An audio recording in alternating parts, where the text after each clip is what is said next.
UP के बलिया में सरकारी कोटे की दुकान को लेकर हुए विवाद में एसडीएम और सीओ के सामने दिन दहाड़े एक युवक की गोली मारकर हत्या करने का आरोपी धीरेन्द्र सिंह अब तक पुलिस की गिरफ्त से दूर है। हालांकि प्रशासन ने इस मामले में मुख्य आरोपी समेत 33 लोगों के खिलाफ मुकदमा दर्ज कर लिया और आरोपियों की गिरफ्तारी के लिए कई टीमों का गठन किया है। वहीं इस मामले में कड़ी कार्रवाई करते हुए सीएम योगी आदित्यनाथ के आदेश पर एसडीएम सुरेश कुमार पाल और सीओ चंद्रकेश सिंह समेत वहां ड्यूटी पर मौजूद सभी पुलिसकर्मियों को तत्काल प्रभाव से सस्पेंड कर दिया गया है। गोली चलाने वाला आरोपी धीरेन्द्र सिंह बैरिया बीजेपी विधायक सुरेंद्र सिंह का करीबी बताया जा रहा है, लेकिन जब सुरेंद्र सिंह से इस बारे में न्यूज 18 ने बात की तब वो पूरे मामले में लीपापोती करते नजर आए। एक पक्ष में धीरेन्द्र प्रताप सिंह और डब्लू सिंह ने एक व्यक्ति को गोली मार दी जिसका नाम जयप्रकाश पाल है। व्यक्ति को यहाँ से बैरिया भेजा गया अस्पताल के लिए। रास्ते में उसकी मृत्यु हो गई थी। 8 लोगों के विरुद्ध अभियोग पंजीकृत किया गया है। कई टीमें गठित की गई हैं। छापेमारी की जा रही है। शीघ्र ही गिरफ्तारी कर ली जाएगी। इस पे ये गोली चलाने का आरोप है वो भाजपा से जुड़ा हुआ था, क्या ये सही है? बिल्कुल बिल्कुल सही है कि भाजपा से जुड़ा हुआ था जी। क्या वो आपसे जुड़ा हुआ था? पूर्व सैनिक है। हमसे तो पूरा द्वाबा जुड़ा हुआ है जी। अब मान लीजिए जो भी लोग वोट दिए हैं सब जुड़े ही ना है जी जी। अब जो मृतक के लड़के हैं उन्होंने आरोप लगाया कि ये विधायक जी का करीबी है जिसने ये गोली। ऐसा है जब हम खुद द्वाबा में तो जितने लोग हमारे वोटर हैं सब करीबी माने जाएंगे। पत्रकार जी, आप पढ़े लिखे आदमी हैं, आप तो स्वयं समझ सकते हैं जी। कहने के लिए तो कोई कुछ भी कर सकता है। अब हम कैसे कह सकते हैं कि भाजपा का नहीं था? जब हमारी पार्टी को वोट दिया है, लोकसभा में भी वोट दिया था जी, तो हम लोग कैसे कह सकते हैं कि भाजपा का नहीं? सही तो क्या उसकी गिरफ्तारी में आप सहयोग करेंगे? नहीं, हम तो भाई जब अपराध किया है और संविधान हाथ में लिया है तो गिरफ्तार होना ही चाहिए। लगता है उत्तर प्रदेश के जंगल राज में, उत्तर प्रदेश के अत्याचार वाले राज में अब यही दिन देखने को बचा था।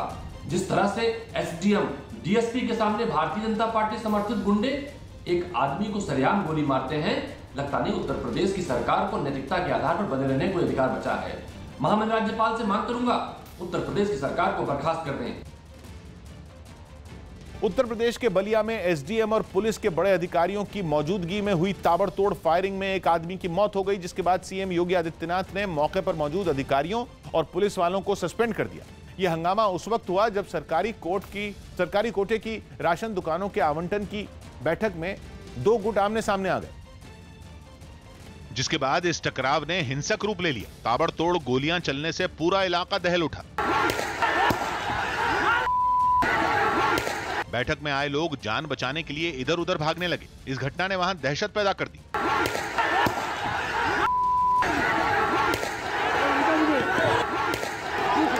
भीड़ के बीच अंधाधुंध गोलियां चलाई गईं। भगदड़ और अफरा तफरी के माहौल के बीच ये समझ पाना मुश्किल था कि गोलियां कौन और कहां से चला रहा है। जिस वक्त ये घटना हुई, बलिया जिले के एसडीएम और बैरिया क्षेत्र के सर्किल ऑफिसर वहां मौजूद थे। इलाके के लोगों का आरोप है कि उन्होंने आरोपियों को रोकने की कोशिश नहीं की। पुलिस और एसडीएम की मौजूदगी में दिन दहाड़े गोलियां चलने से लोग घबरा गए। एक आदमी के सीने में गोली लगने से मौके पर ही उसकी मौत हो गई। देखिए इधर सर, देखिए। आरोप है कि पुलिस के कड़े बंदोबस्त के बावजूद इस घटना को रोका नहीं गया और 2 गुटों के बीच हुए हिंसक टकराव ने खतरनाक रूप ले लिया। हालांकि घटना के बाद पुलिस ने गोलियां चलाने वाले एक आरोपी को दबोच लिया, लेकिन इस दौरान वहां डर और घबराहट का माहौल बना रहा।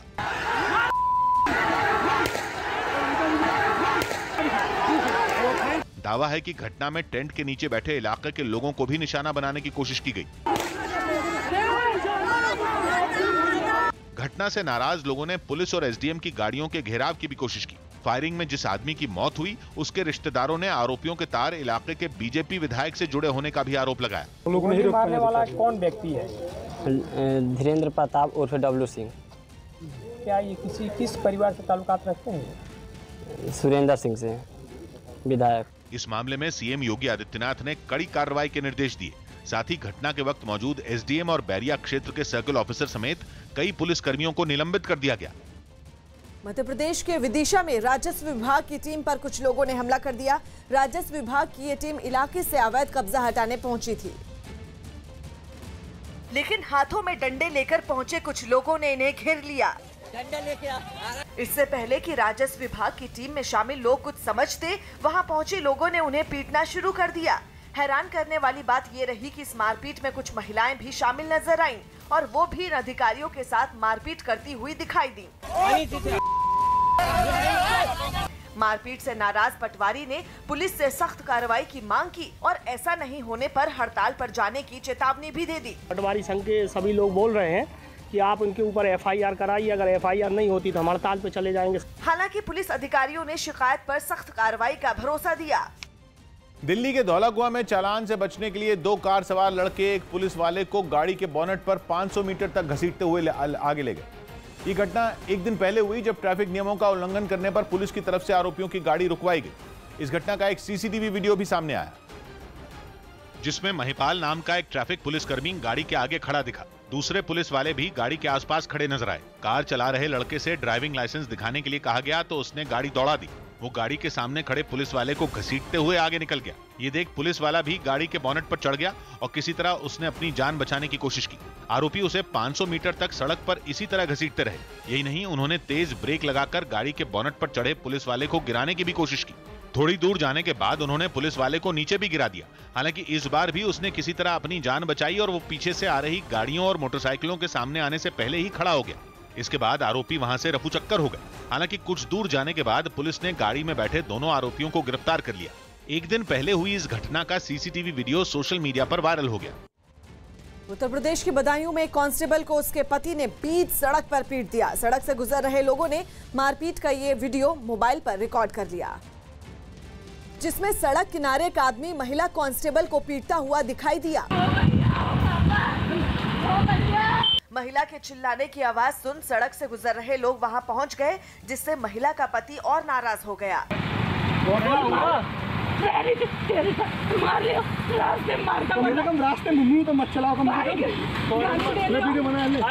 थोड़ी ही देर में वहां लोगों की भीड़ जुट गई और कुछ लोग बीच बचाव की कोशिश में जुट गए।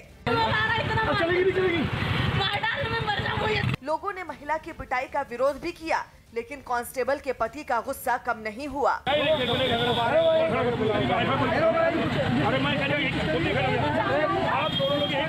थोड़ी देर बाद दोनों वहां से आगे बढ़ गए, लेकिन इन दोनों का एक और वीडियो भी सामने आया, जिसमें ये फिर मारपीट करते हुए दिखाई दिए।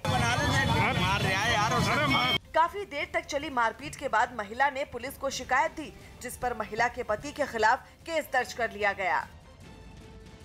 दिल्ली में ईस्ट ऑफ कैलाश में किराए पर रहने वाली कश्मीर की 2 लड़कियों ने सोशल मीडिया पर कुछ ऐसे आरोप लगाए जिनकी हंगामा खड़ा हो गया। ये दोनों जम्मू कश्मीर के एक बड़े नेता की बेटियां हैं। दिल्ली महिला आयोग भी इन आरोपों के बाद सक्रिय हो गया, क्योंकि कश्मीरी लड़कियों ने ट्विटर पर लिखा कि उन्हें उनके मकान मालिक ने आतंकी कहा, वो भी दिल्ली पुलिस के सामने। जिसके बाद दिल्ली महिला आयोग ने चिट्ठी लिखकर दिल्ली पुलिस को सख्त कार्रवाई करने को कह दिया। लेकिन मामले की तह में जाने पर पता चला कि मकान मालकिन तरुणा सुखीजा के साथ दोनों लड़कियों का झगड़ा महीनों पुराना है। तरुणा सुखीजा दिल्ली में किराए पर मकान दिलाने वाली एजेंसी चलाती हैं, जो दिल्ली पुलिस को कई बार दोनों लड़कियों की शिकायत दे चुकी हैं।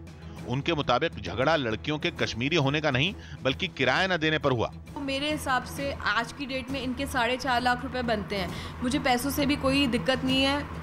ये मैं अपनी गलती समझूंगी कि ऐसे लोगों को हमने किराए पे दिया, तो उस बात की भी कोई वो नहीं है। लेकिन उसके बाद आप घर भी नहीं खाली कर रहे हो, ये तो जबरदस्ती है। किराया न देने की वजह से हुए विवाद के अलावा तरुणा के मुताबिक लड़कियों के बर्ताव पर भी कई बार विवाद हुआ। हर दूसरे तीसरे दिन ये लोग 10-12 लड़कों को, इनके लोकल फ्रेंड्स हैं इन कश्मीरी लड़कियों के, अपने फ्रेंड्स को बुलाती हैं, 4-4, 5-5 बजे तक पार्टी करती हैं। उनके जो दोस्त हैं बंदूक लेके आते हैं, फायर शॉट करते हैं हवा में। इसके अलावा घटना से जुड़े कुछ वीडियो भी सामने आए, जिनमें दोनों लड़कियां बिजली विभाग के कर्मचारी को धमकाती दिखी। आरोपों के मुताबिक दोनों लड़कियों ने बिजली का बिल नहीं भरा था, जिसकी वजह से विभाग का एक कर्मचारी बिजली का कनेक्शन काटने के लिए पहुंचा था। लेकिन कनेक्शन काटे जाने के बाद हंगामा शुरू हो गया।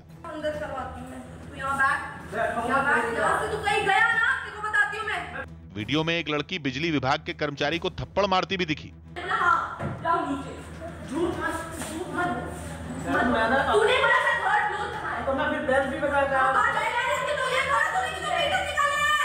लड़कियों ने उसे कानूनी कार्रवाई तक की धमकी दी।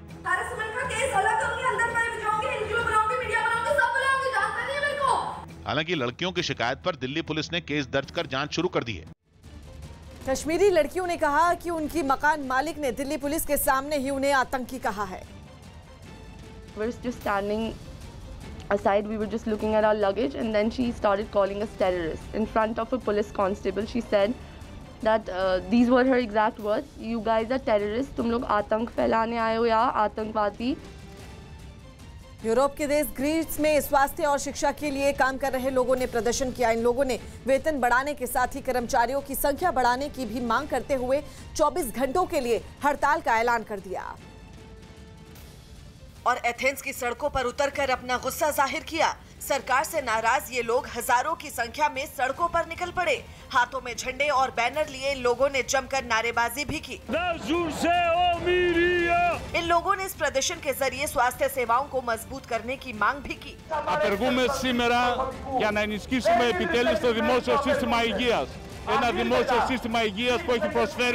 सरकार के खिलाफ लोगों का ये जुलूस एथेंस की अलग अलग सड़कों से होकर गुजरा। इसके दौरान भीड़ में शामिल एक आदमी सड़क के किनारे पर लगा सीसीटीवी कैमरा तोड़ता दिखा, जबकि किसी भी हालात से निपटने के लिए सुरक्षा बल के जवान भी मुस्तैद नजर आए। महाराष्ट्र के कई जिलों में हुई भारी बारिश ने लोगों की मुसीबतें बढ़ा दी। पुणे और उसके पड़ोसी जिले सोलापुर में तो बादल इस कदर बरसे कि वहां हालात पटरी से उतर गए। पुणे में तो लगातार हुई बारिश से भारी नुकसान का भी अनुमान लगाया गया और कई इलाकों में तो सैलाब ने खतरनाक रूप ले लिया। पुणे के प्रसिद्ध दगड़ूशेठ हलवाई गणपति मंदिर के पास से तो एक दिल दहला देने वाला वीडियो सामने आया, जिसमें एक कार सैलाब के साथ बहती हुई दिखी।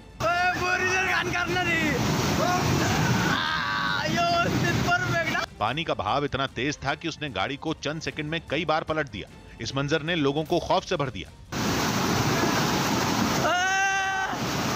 पुणे के इंदापुर इलाके से भी एक चौंका देने वाला वीडियो सामने आया, जिसमें एक गाड़ी पानी की तेज लहरों के साथ बहती हुई नजर आई।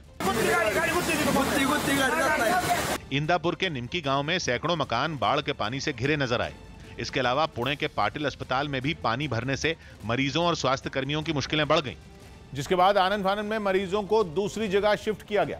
पुणे के पड़ोसी जिले सोलापुर में भी बादलों से बरसी आफत ने लोगों को मुश्किल में डाल दिया और बेकाबू हुई नदियां तो जैसे अपना रास्ता ही भूल गईं। पुणे सोलापुर हाईवे का तो एक डरा देने वाला वीडियो भी सामने आया, जिसमें एक कार सैलाब में समाती हुई नजर आई। सड़कों पर पानी भरने की वजह से सोलापुर के कई इलाकों का भी संपर्क टूट गया। महाराष्ट्र के जिन जिलों में पिछले 24 घंटों में सबसे ज्यादा बारिश हुई, उनमें सोलापुर भी रहा। कोल्हापुर में भी भारी बारिश ने लोगों की मुश्किलें बढ़ा दी। कोल्हापुर, सातारा और सांगली तीनों जिलों में लगातार बारिश हो रही है। कोल्हापुर जिले में पिछले 24 घंटों में हुई 130 मिलीमीटर बारिश की वजह से कई इलाकों में बाढ़ जैसे हालात बन गए। मौसम विभाग का अनुमान है कि महाराष्ट्र के पुणे, सोलापुर, सातारा, सांगली, कोल्हापुर, रत्नागिरी और सिंधुदुर्ग में भारी बारिश का सिलसिला जारी रह सकता है, जिससे उफान पर बह रही नदियां और खतरनाक रूप ले सकती हैं। और महाराष्ट्र के दूसरे जिलों की तरह भारी बारिश ने मुंबई की भी मुश्किलें बढ़ा दी। पिछले 24 घंटे में मुंबई में भारी बारिश रिकॉर्ड हुई, जिसकी वजह से कई इलाकों में सड़कों पर पानी भर गया। यही नहीं, भारी बारिश की वजह से लोकल ट्रेनों की सेवा भी प्रभावित हुई, जिसमें लोगों के लिए घर पहुंचना मुश्किल हो गया। सीएसटी स्टेशन के बाहर लोग दफ्तर से घर जाने के लिए घंटों बसों की राह देखते रहे। दादर, परेल, अंधेरी, माटुंगा और सांता क्रूज में भी लगातार हुई बारिश ने लोगों की मुश्किलें बढ़ा दी। मुंबई में फिर एक बार मूसलाधार बरसात शुरू हो गई है। हम इस समय खड़े हैं सीएसटी स्टेशन के सामने, जहां पर आप देख सकते हैं कि तेज बरसात फिर एक बार शुरू हो गई है। कांग्रेस नेता उदित राज के एक ट्वीट पर सियासी घमासान शुरू हो गया। असम में मदरसों को बंद करने के फैसले के बाद कांग्रेस नेता उदित राज ने अपने ट्वीट के जरिए कुंभ मेले के आयोजन में सरकारी पैसों के इस्तेमाल पर सवाल उठा दिए। उनके इस ट्वीट पर सियासी घमासान मच गया और योगी सरकार के मंत्री ने कांग्रेस पर हमला बोल दिया कि जिनके डीएनए में जहांगीर का डीएनए हो शामिल, उनसे आप यही उम्मीद करेंगे कि वो हिंदुस्तान में इसी तरह की सोच रखकर राजनीति करेंगे जब भी करेंगे। इस हमले के बाद उदित राज को अपने ट्वीट पर सफाई देनी पड़ी। इलाहाबाद को मेला को एग्जाम्पल दिया है मैंने, और जो राज्य है, जो जनतंत्र के अंदर जो राज्य की अवधारणा है, सरकार की अवधारणा है कि सरकार का कोई अपना धर्म नहीं है। सपना चौधरी के पति वीर साहू समेत 65 लोगों के खिलाफ हरियाणा के महम में केस दर्ज किया गया। इन सभी पर धारा 144 का उल्लंघन करने, बिना अनुमति भीड़ जुटाने और आपदा प्रबंधन नियमों की अनदेखी करने का आरोप लगा। कहा जा रहा है कि सपना के पति का किसी से विवाद हो गया था और उसी के बाद ये सभी लोग एकजुट हुए थे। वीर साहू कुछ गाड़ी और लोगों के साथ ये फरमाना गांव में पहुंचा था। बीजेपी अध्यक्ष जेपी नड्डा ने बिहार के रोहतास और औरंगाबाद में चुनावी रैलियां की। इस दौरान उन्होंने नीतीश सरकार के कामकाज की तारीफ की और जनता को आरजेडी के वादों से बचने की सलाह दी। राजनीति में भाषण देना बड़ा आसान होता है, नारे लगाने बहुत आसान होते हैं, लेकिन गरीब जनता की सेवा करना ये वही कर सकता है जिसका 56 इंच का सीना होता है। पंजाब के लुधियाना में बीजेपी कार्यकर्ताओं ने राज्य सरकार के खिलाफ प्रदर्शन किया और सीएम का पुतला फूंका। उन्होंने ये प्रदर्शन प्रदेश बीजेपी अध्यक्ष अश्विनी शर्मा के ऊपर हुए हमले के विरोध में किया। आरोप है कि 2 दिन पहले होशियारपुर में एक टोल प्लाजा पर अश्विनी शर्मा की गाड़ी पर कुछ लोगों ने हमला कर दिया था। पंजाब में पिछले कुछ समय से कानून व्यवस्था नाम की कोई चीज नहीं है। घटिया राजनीति करना कांग्रेस की पुरानी पहचान है। नवरात्र से पहले जम्मू के कटरा में सुरक्षा के इंतजाम कड़े कर दिए गए। कोरोना संकट के बीच वैष्णो देवी मंदिर जाने वाले श्रद्धालुओं की भीड़ को संभालने के लिए कई पुलिस वाले और अधिकारी वहां पहुंच गए और हर इलाके की छानबीन करते हुए नजर आए। बम या विस्फोटक की जांच के लिए खोजी कुत्तों की मदद से पूरे इलाके के चप्पे चप्पे की तलाशी ली गई। मंदिर को जाने वाले रास्ते पर भी सुरक्षा कर्मी तैनात नजर आए। पहाड़ी इलाके की निगरानी के लिए ड्रोन कैमरों की भी मदद ली गई और हर जगह सुरक्षा के चाक चौबंद इंतजाम दिखाई दिए। आदमी का जाना पहाड़ी पॉसिबल नहीं है, वहाँ पे भी हम इस ड्रोन के माध्यम से नजर रखेंगे। तो ड्रोन एक हमारा साथी है इस बार। श्रद्धालुओं को कटरा से आगे भेजने से पहले उनकी सही तरीके से जांच भी की गई, जबकि कोरोना से बचाने के लिए भी पूरे इंतजाम किए गए। वहां तैनात सभी कर्मचारी मास्क पहने हुए नजर आए, जबकि एक दूसरे से दूरी बनाए रखने के लिए जगह जगह पर निशान भी बनाए गए। अमेरिका के टेक्सास में सुबह सुबह एक निर्माणाधीन इमारत में लगी भयानक आग ने लोगों की नींद उड़ा दी। इलाके में एक अपार्टमेंट कॉम्प्लेक्स बनाने का काम चल रहा था, लेकिन मकान बनने से पहले ही जलकर राख हो गए और पूरी इमारत आग की लपटों में सुलगती नजर आई। उसके अंदर लोहे के सरिये तक दिखाई देने लगे। एक कोना ऐसा नहीं मिला जहां आग ने तांडव न किया हो। उसका रौद्र रूप देखकर ऐसा लगा जैसे वो इमारत का नामो निशान मिटाकर ही दम लेगी। आग की कई फीट ऊंची लपटें और उससे निकलने वाला घना काला धुआं कई किलोमीटर दूर से ही साफ साफ नजर आया। पास की इमारत में रहने वाले लोगों ने बताया कि आग इतनी भयानक थी कि उन्होंने अपने घरों तक उसकी आंच महसूस की। Standing in front of my window in the house, yes, I feel the heat. The heat from the building is cracking some of the window. इतनी बड़ी आग को बुझाने के लिए आसपास के इलाकों से भी कई दमकल कर्मी बुलाने पड़े, मगर आग से ऐसी झुलसाने वाली गर्मी निकल रही थी कि दमकल कर्मियों के लिए उसका सामना करना मुश्किल हो गया। उन्होंने कोशिश तो काफी की, लेकिन विकराल रूप ले चुकी आग के सामने वो ऊंट के मुंह में जीरे जैसी नजर आई और देखते ही देखते वो कॉम्प्लेक्स की दूसरी इमारत में भी फैल गई। नोएडा पुलिस ने डेबिट कार्ड बदलकर लोगों से ठगी करने वाले गिरोह का भंडाफोड़ कर दिया। यूपी की नोएडा पुलिस ने एटीएम से पैसे निकालने की मदद के बहाने डेबिट कार्ड बदलकर लोगों से ठगी करने वाले गिरोह का भंडाफोड़ कर दिया। पुलिस ने आरोपियों के पास से 4 लाख कैश और कई बैंकों के 107 एटीएम कार्ड बरामद किए। कांग्रेस ने बिहार विधानसभा चुनाव में शत्रुघ्न सिन्हा के बेटे लव सिन्हा को बांकीपुर सीट से टिकट दे दिया। यूपी सरकार ने 19 अक्टूबर से प्रदेश के सभी जिलों में मदरसे खोलने का आदेश दे दिया। इस दौरान कोरोना नियमों का पालन करना अनिवार्य होगा और हर रोज सिर्फ 50% छात्र ही पढ़ने जा सकेंगे। दिल्ली के मेहरौली इलाके में स्पेशल सेल और एसटीएफ की बदमाशों से मुठभेड़ हो गई, जिसमें एक इनामी बदमाश को घायल होने के बाद गिरफ्तार कर लिया गया। FAO यानी संयुक्त राष्ट्र के खाद्य और कृषि संगठन की 75वीं सालगिरह के मौके पर प्रधानमंत्री नरेंद्र मोदी आज 75 रुपए का स्मृति सिक्का जारी करेंगे। उत्तर प्रदेश के ललितपुर में समाजवादी पार्टी की लोहिया वाहिनी के कार्यकर्ताओं ने कृषि कानून के विरोध में ट्रैक्टर रैली निकाली और सरकार से कानून वापस लेने की मांग की। IPL में किंग्स 11 पंजाब ने रॉयल चैलेंजर्स बेंगलुरु को 8 विकेट से हरा दिया। रॉयल चैलेंजर्स बेंगलुरु के खिलाफ पंजाब के कप्तान KL राहुल ने 61 और IPL के सीजन में अपना पहला मैच खेल रहे क्रिस गेल ने 53 रन बनाए। IPL में आज मुंबई इंडियंस का मुकाबला कोलकाता नाइट राइडर्स से होगा। उत्तर प्रदेश के संभल में अपराधियों के घरों पर कुर्की का नोटिस चिपकाने के लिए पुलिस ने अनोखा तरीका अपनाया। हत्या के एक मामले में कोर्ट ने फरार चल रहे 3 आरोपियों के खिलाफ कुर्की का आदेश दिया था, जिसके बाद पुलिस उन आरोपियों के घरों पर कुर्की का नोटिस चिपकाने के लिए ढोल बजाते हुए पहुंची। पुलिस की ये कार्रवाई जब तक चलती रही तब तक ढोल बजते रहे। तीनों आरोपियों के घरों पर नोटिस चिपकाने के लिए पुलिस इसी तरह गई। ढोल की आवाज सुनकर हर जगह लोगों की भीड़ भी इकट्ठा हो गई। हालांकि पुलिस अपने काम में जुटी रही। फारूक अब्दुल्ला के घर हुई बैठक में महबूबा मुफ्ती भी शामिल हुई। श्रीनगर में नेशनल कॉन्फ्रेंस के अध्यक्ष फारूक अब्दुल्ला ने अपने आवास पर राज्य के कई दलों के साथ एक बैठक की। इस बैठक में हाल ही में नजरबंदी से रिहा हुई पीडीपी अध्यक्ष महबूबा मुफ्ती भी शामिल हुई। एक दिन पहले ही महबूबा ने आर्टिकल 370 पर केंद्र सरकार पर हमला किया था। फिल्म पीएम नरेंद्र मोदी के सह निर्माता और उद्योगपति अमित वाधवानी ने दावा किया कि उन्हें जान से मारने की धमकी मिली है। ये धमकी उन्हें सोशल मीडिया पर दी गई, जिसकी शिकायत उन्होंने मुंबई पुलिस के साइबर सेल से की थी। प्रधानमंत्री मोदी पर बनी ये फिल्म फिर देश के कई सिनेमाघरों में रिलीज की गई है। उत्तर प्रदेश के झांसी में एक लड़की के रेप का आरोप लगा, जिसके बाद पुलिस ने 2 आरोपियों को गिरफ्तार कर लिया। आरोप है कि इस वारदात को एक स्कूल में अंजाम दिया गया।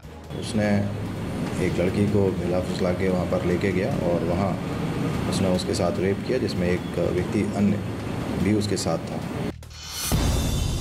उत्तर प्रदेश के मुरादाबाद में मिठाई दुकानदारों ने नए नियमों के साथ मिठाई बेचनी शुरू कर दी। अब इसके डिब्बों में ये लिखा गया है कि इस मिठाई को बनाने की तारीख क्या है और ये मिठाई कब तक इस्तेमाल की जा सकती है। इस महीने से सरकार ने ये नया नियम लागू किया था, जिसके बावजूद कई दुकानदार इसे लागू नहीं कर रहे थे। लेकिन अब खाद्य विभाग की सख्ती के बाद उन्होंने ऐसा करना शुरू कर दिया। उस ट्रे पे वो एक टैग लगाएंगे और उस टैग पे ये लिखेंगे मैन्युफैक्चरिंग डेट या बेस्ड बिफोर डेट। छत्तीसगढ़ में कवर्धा में अतिक्रमण हटाने गई राजस्व विभाग की टीम का किसान और उसके परिवार ने विरोध किया। जिस जमीन पर यह अतिक्रमण हटाना था, वहां गन्ने की फसल लहलहा रही थी, लेकिन भारी पुलिस के साथ पहुंचे इन अधिकारियों ने खड़ी फसल को जमीन खोदने वाली मशीन से बर्बाद कर दिया। इस दौरान किसान और उसका परिवार वहां पहुंच गए और उन्होंने राजस्व विभाग की टीम का जमकर विरोध किया। हंगामा करती महिला खेतों के बीच खड़ी मशीन के आगे बैठ गई और राजस्व विभाग की टीम को फसल बर्बाद करने से रोकती रही, लेकिन पुलिस वालों ने किसान को ही हिरासत में ले लिया। किसान को हिरासत में लेते ही उसकी बेटी अधिकारियों के सामने हाथ जोड़कर खड़ी हो गई और अपने पिता को छोड़ देने की गुहार लगाई, लेकिन अधिकारी नहीं माने और उसे भी जेल भेजने की चेतावनी दी। इन लोग को भी अंदर डाल दो, इसको भी डाल दीजिए, सबको डाल देते हैं। काफी देर तक चले हंगामे के बाद पुलिस वालों ने जबरन इस जमीन को भी खाली करवा लिया। थाईलैंड में लोकतंत्र के लिए जारी प्रदर्शन के तेज होने के बाद वहां इमरजेंसी लगा दी गई। वहां पिछले कुछ वक्त से राजशाही और मौजूदा प्रधानमंत्री के खिलाफ जबरदस्त प्रदर्शन हो रहे हैं। लेकिन तमाम तरीके अपनाने के बाद भी जब ये प्रदर्शन नहीं रुके तो सरकार ने इमरजेंसी लगाने का ऐलान कर दिया। इमरजेंसी लागू होते ही वहां भारी तादाद में सुरक्षा बल के जवान तैनात कर दिए गए। जवानों ने सड़कों पर मौजूद प्रदर्शनकारियों को खदेड़ना शुरू कर दिया। गवर्नमेंट हाउस के बाहर जमे प्रदर्शनकारियों को भी ताकत के जरिए हटा दिया गया। हालांकि प्रदर्शनकारियों ने बैरिकेड के जरिए पुलिस को रोकने की कोशिश की, लेकिन उनकी एक नहीं चली और आखिरकार उन्हें पीछे हटना पड़ा। इससे पहले प्रदर्शनकारियों ने राजा महावजीरालोंगकोर्न के काफिले को घेर लिया और जोरदार प्रदर्शन किया। महावजीरालोंगकोर्न अपने पिता की बरसी के मौके पर जर्मनी से बैंकॉक लौटे थे, लेकिन उनके खिलाफ प्रदर्शन होने के कुछ घंटे बाद ही वहां इमरजेंसी लगा दी गई। दिल्ली में प्रदूषण रोकने के लिए रेड लाइट ऑन गाड़ी ऑफ अभियान शुरू किया गया। दिल्ली के सीएम अरविंद केजरीवाल ने प्रदूषण रोकने के लिए रेड लाइट ऑन गाड़ी ऑफ नाम से एक अभियान की शुरुआत की, जिसके जरिए लोगों से लाल बत्ती पर गाड़ी बंद करने की अपील की गई। उन्होंने दावा किया कि इस अभियान से राजधानी में तेजी से बढ़ रहे प्रदूषण के स्तर में काफी कमी आएगी। पूर्व आईपीएल कमिश्नर ललित मोदी के बेटे रुचिर मोदी को अलवर जिला क्रिकेट संघ के अध्यक्ष पद से हटा दिया गया। अलवर जिला क्रिकेट संघ की नई कार्यकारिणी में रुचिर मोदी की जगह जितेंद्र गुप्ता नए अध्यक्ष चुने गए। इसके साथ ही अब राजस्थान क्रिकेट जगत में ललित मोदी युग का पूरी तरह अंत हो गया। जम्मू कश्मीर में वैष्णो देवी मंदिर जाने के लिए प्रशासन ने फिर घोड़े, पिट्ठू और पालकी वालों को काम की इजाजत दे दी। श्रद्धालुओं को बैटरी कार और हेलीकॉप्टर की सुविधा पहले से ही मिल रही थी, लेकिन कोरोना के खतरे की वजह से घोड़े, पिट्ठू और पालकी वालों को ऊपर जाने की इजाजत नहीं दी गई थी। उत्तर प्रदेश के सीएम योगी आदित्यनाथ ने ग्लोबल हैंड वॉशिंग डे के मौके पर राज्य में एक अभियान की शुरुआत की, जिसका नाम हाथ धोना रोके कोरोना दिया गया। इस मुहिम का मकसद लोगों को साफ सफाई के लिए जागरूक करना और उन्हें कोरोना से बचाव के लिए प्रेरित करना है। कोरोना का संक्रमण काफी तीव्रता के साथ एक बड़ी आबादी को अपने आगोश में ले रही हो, उन स्थितियों में सावधानी और भी महत्वपूर्ण हो जाता है। पश्चिम बंगाल के उत्तर 24 परगना में एक जूट मिल में अचानक बंद किए जाने से नाराज कर्मचारियों ने जोरदार प्रदर्शन किया। मिल के बंद होने से हजारों मजदूर एक झटके में सड़क पर आ गए, जिसके बाद उन्होंने जूट मिल के बाहर बड़ी संख्या में जुटकर खूब हंगामा किया। मिल मालिक के खिलाफ नारेबाजी की गई। कड़ी धूप में प्रदर्शनकारी डटे रहे। कुछ महिलाएं छतरी से सिर ढककर सड़क पर ही बैठ गईं, लेकिन उन्होंने हौसला बनाए रखा। इस प्रदर्शन से वो सड़क ही ब्लॉक हो गई, जिसे खुलवाने के लिए पुलिस की टीम वहां पहुंची और उन्हें समझाने की कोशिश की, लेकिन गुस्साए कर्मचारी हटने को तैयार नहीं हुए। ऐसे में उन्होंने अपनी मांगों को सबके सामने रखा। मिल चलाइए, हम लोग का बोनस जो है बोनस दीजिए, हफ्ता दीजिए। अभी इतना बड़ा पूजा है, हम लोग कहाँ जाएंगे। जब काफी देर तक प्रदर्शनकारी नहीं माने तो पुलिस ने बैरिकेडिंग कर भीड़ को समेटना शुरू कर दिया। साथ ही कुछ पुलिस वाले लोगों को सड़क किनारे भेजते दिखाई दिए, जिसके बाद वहां से गाड़ियों का आना जाना फिर शुरू हो सका। गुजरात के गिर से एक चौंकाने वाला वीडियो सामने आया, जिसमें एक शेर ने घास खा रही एक गाय पर हमला कर दिया। शेर के हमले के इस वीडियो को वहां पास ही खड़े कुछ लोगों ने अपने मोबाइल में रिकॉर्ड कर लिया,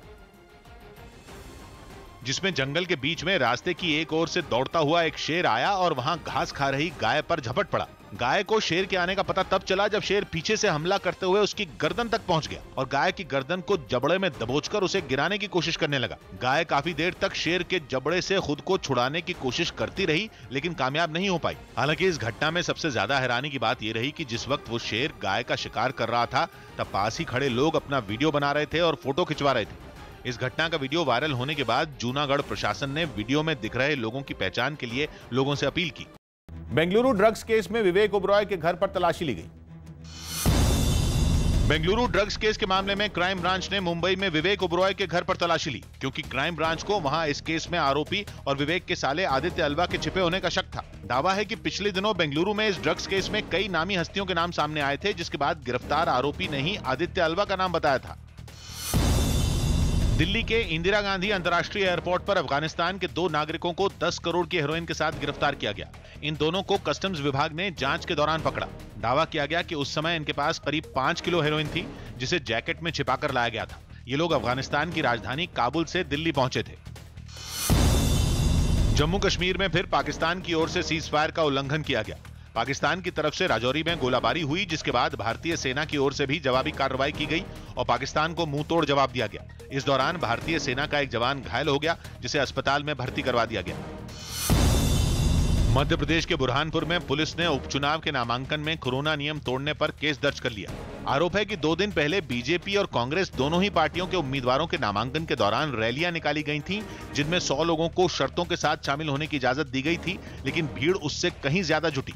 पुलिस ने आचार संहिता और कोरोना नियमों के उल्लंघन के आरोप में केस दर्ज कर लिया है। बुरहानपुर की इस नेपानगर सीट पर 3 नवंबर को उपचुनाव होना है। ब्रिटेन में कोरोना की वजह से लागू नई पाबंदियों पर लोगों का विरोध बढ़ता जा रहा है। इंग्लैंड के लिवरपूल में पाबंदियों की वजह से बार और पब भी बंद कर दिए गए, जो लोगों को इतना नागवार गुजरा कि उन्होंने अपना विरोध जताने के लिए पुलिस की एक गाड़ी को ही घेर लिया। लोगों ने पुलिस के सामने जमकर नारे भी लगाए। कोरोना पर लगाम लगाने के लिए ब्रिटेन सरकार ने नई पाबंदियों का ऐलान किया है, जो इलाकों में कोरोना मामलों की संख्या के आधार पर लागू की जाएंगी। इंग्लैंड का लिवरपूल भी कोरोना से बुरी तरह प्रभावित है। वहां मरीजों की संख्या बढ़ने से अस्पतालों पर भी दबाव बढ़ गया और यही वजह रही कि महामारी पर काबू पाने के लिए वहां बार, पब और जिम सब बंद कर दिए गए। प्रधानमंत्री नरेंद्र मोदी ने कोरोना की वैक्सीन की तैयारियों पर समीक्षा बैठक की। न्यूज 18 के विक्रांत यादव की रिपोर्ट है कि स्वास्थ्य मंत्री हर्षवर्धन, नीति आयोग के अधिकारियों और कुछ वैज्ञानिकों के साथ पीएम ने यह बैठक की, जिसमें प्रधानमंत्री ने सेरो सर्वे में तेजी लाने और कोरोना की जांच को बढ़ाए जाने पर जोर दिया। साथ ही पीएम ने कोरोना संकट में आयुष मंत्रालय की तरफ से उठाए गए कदमों की भी तारीफ की। इसके अलावा प्रधानमंत्री ने वैक्सीन बनाने वाली कंपनियों को सरकार की तरफ से हर संभव मदद का भरोसा दिया।